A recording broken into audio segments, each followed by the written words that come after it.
गमः आसीत् इति महान् सन्तोषः।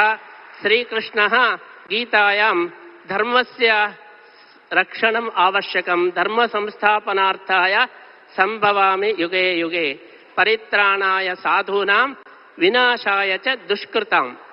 तादृश संदेशं नरेंद्र मोदी महोदयः निष्पक्षपातरूपेण सज्जनानां रक्षणं दुष्टानां शिक्षणं च कुर्वन् वर्तते। अतः श्रीकृष्णस्य अनुग्रहः विशेषरूपेण भवतु, धर्मद्वारा जगद्रक्षणं विश्वनायकस्य भवतु इति वयम् आशास्महे। अस्माकं पर्यायः विश्वगीतापर्यायः।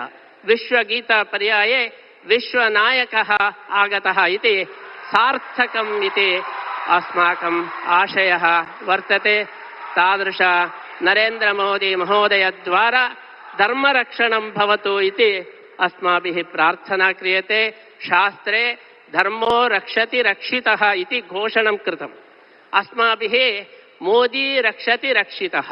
यदि मोदी रक्षितः, धर्मः देशः रक्षितः।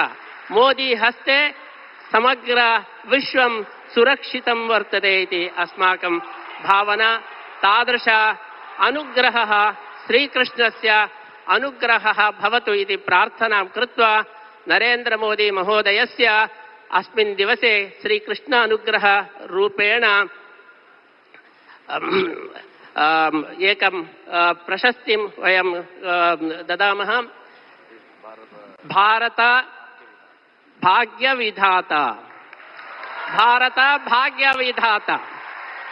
अस्माकं नरेंद्र महोदयः भारत भाग्यविधाता इति बिरुदु समर्पणेन विशेष श्रीकृष्णानुग्रहं वयं प्रार्थयामः। अस्मिन् सन्दर्भे उडुपी क्षेत्रस्यापि अभिवृद्धिः भवतु। यथा वाराणसी कॉरिडोर आसीत्, एवं उडुपी कॉरिडोर अपि भवतु।